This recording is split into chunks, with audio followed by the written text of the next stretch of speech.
જૂનાગઢ જિલ્લાના કેશોદ તાલુકાનું સૌથી મોટું ગામ આ અજાબ ગામમાં ભાજપના આગેવાનોએ પ્રવેશ ન કરવો તેવા બેનરો લાગતા રાજકારણમાં ભારે ગરમાવો આવ્યો છે।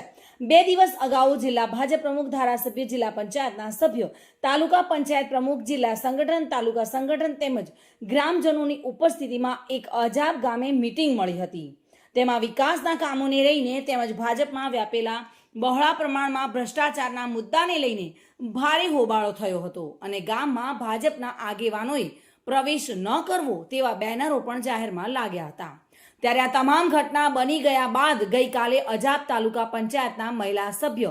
હર્ષાબેન નિલેશભાઈ અધેરાએ પોતાનું રાજીનામું આપતો પત્ર જિલ્લા પંચાયતના પ્રમુખને મોકલ્યો હોવાનું જાણવા મળ્યું છે અને તેમાં તેઓ જણાવ્યું છે કે છેલ્લા 1 વર્ષથી મારી રજૂઆત હોવા છતાં મારા ગામને લગતા પ્રશ્નો બાબતે કોઈ જ ધ્યાન આપતું નથી અને એટીવીટી ગ્રાન્ટ તેમજ ધારાસભ્ય અને સાંસદની ગ્રાન્ટની ફાળવણી કરવામાં પણ વહાલા દવાલાની નીતિ રાખવામાં આવે છે, જેથી હું ભારતીય જનતા પાર્ટીના તાલુકા પંચાયતના સભ્ય પદ પરથી રાજીનામું આપું છું। તેમાં પત્રમાં તેઓ જણાવ્યું છે ત્યારે હાલ તો અજાબ ગામની મીટિંગમાં થયેલો ભડકો રૌદ્ર રૂપ ધારણ કરી રહ્યો હોય તેવું જણાઈ રહ્યું છે। આગામી સમયાંતરે ચૂંટણી સમયે આ મુદ્દો કદાચ ગ્રામજનો ન ભૂલે તો ભાજપમાં આવનારા સમયમાં આ ગ્રામજનો દ્વારા પણ ભારતીય જનતા પાર્ટીને મોટો ઝટકો મળે તો નવાઈ નહીં। હાલ ઘણા જેવા વિકાસના કામોમાં અધિકૃત લોકો ફક્ત ગામોનો વિકાસ કરવા માટે આવતી ગ્રાન્ટને અન્ય જગ્યાએ પગ કરી અને ગામના લોકો રામ ભરોસે છોડી દેવામાં સફળતા મળતી હોય, પરંતુ આ ગ્રામજનોની અગનજ્વાળા ચૂંટણી સમયે યાદ રાખશે તો ભારતીય જનતા પાર્ટીમાં મોટા ભંગાણ થાય તો નવાઈ નહીં। હું અજાબ તાલુકા પંચાયત પ્રતિનિધિ બોલું છું। આજે મારા ગામમાં દેવભાઈ માલમ, ચંદુભાઈ મકવાણા તથા ધર્મિષ્ઠાબેન કમાણી તાલુકા પ્રમુખ, પછી જિલ્લા તાલુકા પંચાયતના પ્રમુખ આવ્યા હતા અને મારા ગામમાં રોડની બાબતે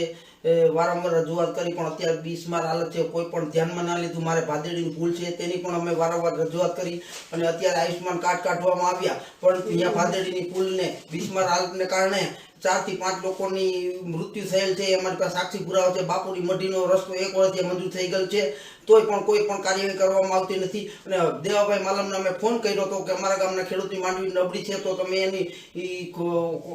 તોરાય એવી કોશિશ કરો, પરંતુ એની જવાબ આપ્યો કે તેમાંથી ખરાબ ડોડા મેળવ્યો તો તમારી માંડવી તોડશે, નકર તમારી રિજેક્ટ થાય। તો અમારી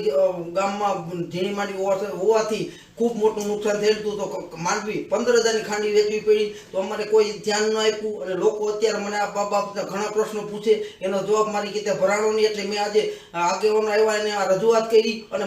મને અજાબ ગામ જૂનાગઢ જિલ્લાનું મોટું ગામ છે, તો બુથ પ્રમાણે ગ્રાન્ટનું વિતરણ કરવામાં આવ્યું, પરંતુ એટીવીટી ગ્રાન્ટમાંથી તો બટકું, પ્રભારી ગ્રાન્ટમાંથી તો બટકું, પછી સાંસદની ગ્રાન્ટમાંથી બટકું, ધારાસભ્યની ગ્રાન્ટમાંથી બટકું, તો તાલુકા પંચાયતની ગ્રાન્ટમાંથી ગ્રાન્ટ આપે છે પણ પાણીના કામ આપે છે, ન સીસી રોડ ન બ્લોક ને એક પણ કામ આપ્યું નથી। તમે જોવું હોય તો તાલુકા પંચાયત અને મારી પાસે બધા પુરાવા સાક્ષી છે, તમે લઈ જાઓ તો આ મારા ગામની વેદના મારી રીતે સહન ના થાય, એટલે આજે લોકો આવેલા ત્યારે મારે એનો વિરોધ કરવો પડ્યો। મધુ રાવલિયા સાથે bureau report, today Gujarati news.